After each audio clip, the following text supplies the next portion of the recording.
Bueno, buenas tardes.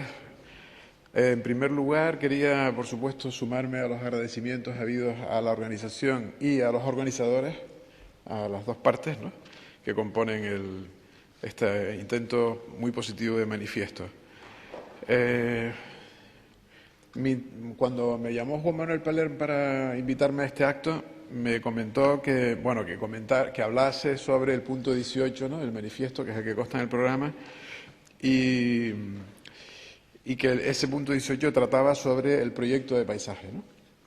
El proyecto de paisaje. Yo, por supuesto, me leí todo el manifiesto y como decía Francesc, hay puntos con los cuales está totalmente de acuerdo, otros menos, como es natural. Yo creo que lo interesante de estas cosas es precisamente poder discutirlas, ¿no? Mis imágenes no van a estar referidas a ningún proyecto concreto, sino a unas fotografías de un artista, de un fotógrafo, que expone en este momento en el centro de La Regenta, precisamente, que es también del Gobierno de Canarias, que me impactó cuando lo vi hace poco tiempo y que muchos de ustedes conocen porque es un artista ya reconocido, que has puesto en el MoMA, que has puesto en distintos museos importantes del planeta. Se llama Michael Vesely. Y trabaja fundamentalmente sobre el tiempo. O sea, sus fotografías básicamente se pueden entender, o yo las entiendo así por lo menos, como un análisis del tiempo o como una reflexión sobre el tiempo. Yo creo que cuando se proyecta el paisaje se utilizan materias muy diversas, ¿no? Desde el punto de vista de la arquitectura o como desde cualquier punto de vista, manejamos materias muy diversas. Ese es uno de los puntos conflictivos o difíciles para entendernos cuando hablamos de paisaje, precisamente, y definir con precisión la terminología, ¿no? Pero yo lo voy a hacer de una manera subjetiva, si me lo permiten, ¿no?, a partir de la experiencia personal, y diría que esas materias son tres, además no hay mucho tiempo para más, ¿no? Los elementos que constituyen el paisaje, las interpretaciones y el tiempo. Los elementos constituyentes de un paisaje serían la parte visible y mayoritaria de su composición, ¿no? La tierra, las rocas, la vegetación, el agua, sus formas, casi toda la materia que normalmente unimos a prefijos científicos objetivables, como puede ser geología, orografía, vegetación, hidrología, etc. Estos materiales del proyecto...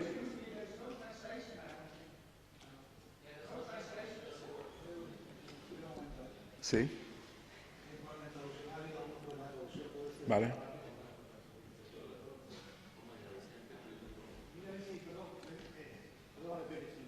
Sí.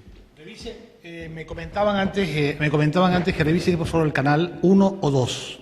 No se transmite sino por el 1 o por el 2.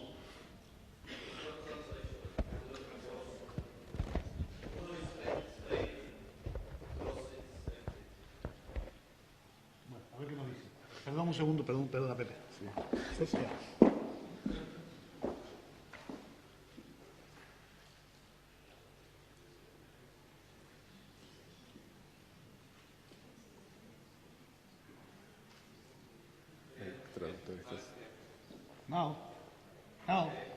No, it's okay. It's okay, everybody. Someone's body. Okay. Bueno, con las disculpas de los que sí me oyeron en español, repito muy brevemente, decía que para mí el paisaje de una manera subjetiva está compuesta por tres partes o tres materias que componen ese proyecto. Por un lado, los elementos, por otro lado, las interpretaciones y el último, el tiempo. Los elementos son para mí la parte visible y mayoritaria de la composición del paisaje: la tierra, el agua, la roca, la vegetación, la fauna, los elementos que lo componen, que normalmente englobamos científicamente en geología, orografía, vegetación, hidrología, etc. Estos materiales del proyecto constituyen su estructura, los huesos de la intervención, la forma, el medio ambiente, los elementos que son, digamos, científicos, ¿no?, que pueden ser reducidos al campo científico. Una segunda materia más libre y subjetiva sería la de las interpretaciones. El paisaje es también construcción de la mirada, también se habla de eso en el manifiesto. En él interviene la cultura en todos sus grados, desde la tradición y la historia hasta la lectura más personal del artista o del proyectista. La expresión de determinada emoción o estado de ánimo a través del paisaje forma parte de la cultura universal. Desde Oriente, y lo digo, por ejemplo, recordando la novela de Lo bello y lo triste de Yasunari Kawabata, en la que describe el estado de ánimo de las personas a partir de los paisajes, hasta la tradición más profunda europea, la tradición griega, en el ensayo, por ejemplo, de Vincent Scully, Earth, Temples and Gods, en el que hace también una relación, establece también una relación entre el paisaje y la arquitectura religiosa, la arquitectura sagrada griega. El paisaje ha sido siempre interpretación, ha sido siempre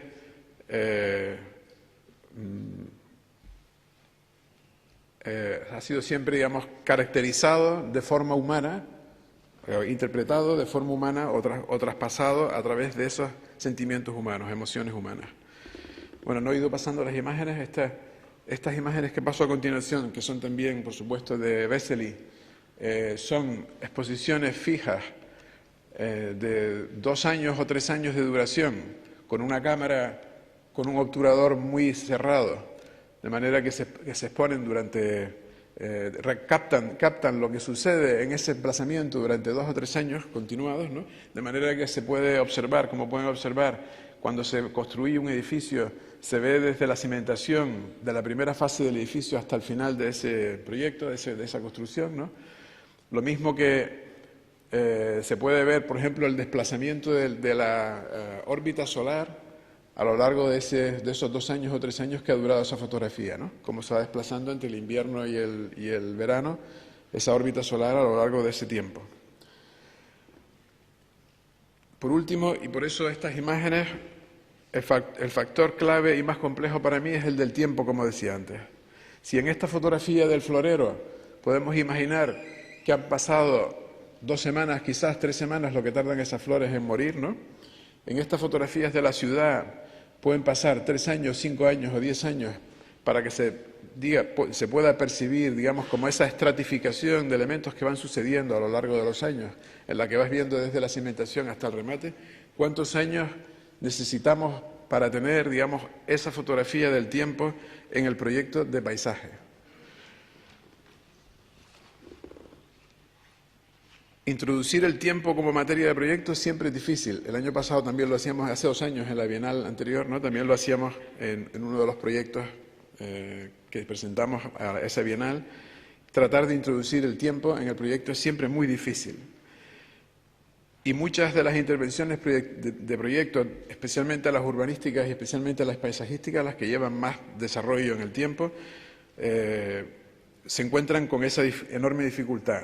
No me refiero solo al tiempo que tarda en crecer un árbol o al tiempo que se tarda en construir un jardín, evidentemente. Ese es un tiempo que está incluido en cualquier proyecto de jardinería.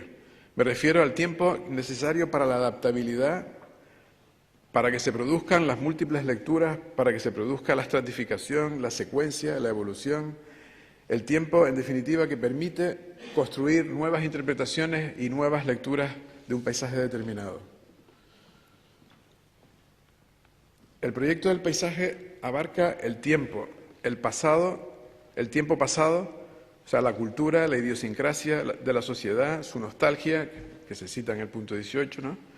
Tanto como el presente, la propia función que tiene que desarrollar, la circunstancia específica que motiva el proyecto, o el futuro, la expectativa, la esperanza, la pervivencia de los elementos, la conservación, etcétera. Cuanto más cabida tenga el tiempo en el proyecto, cuantas más bifurcaciones acepte el proyecto, tanto más creo que aportará ese proyecto. Esa imagen, por ejemplo, es de la construcción de la ampliación del MoMA. Ahí se ven pues desde los cimientos del edificio hasta el edificio terminado en esa fotografía de 3 años, ¿no? Y termino atravesando transversalmente, y volvemos al tema de la transversalidad, estos cortes artificiales del pasado, presente y futuro, ¿no? Como cortes artificiales, se hacen más visibles los mecanismos que denotan y que nos permiten vivir el paso del tiempo, los mecanismos que nos permiten dar el máximo de interpretaciones posibles de un determinado elemento. Nos permiten incorporar al proyecto, y yo creo que esa es una de las claves importantes del proyecto de paisaje, tanto el crecimiento, el desarrollo, como la erosión, tanto el renacer, la conservación, como el desgaste, tanto la monotonía como la sorpresa. Y es que proyectar el paisaje, para mí, en gran medida, y termino ya, es construir el tiempo. Muchas gracias.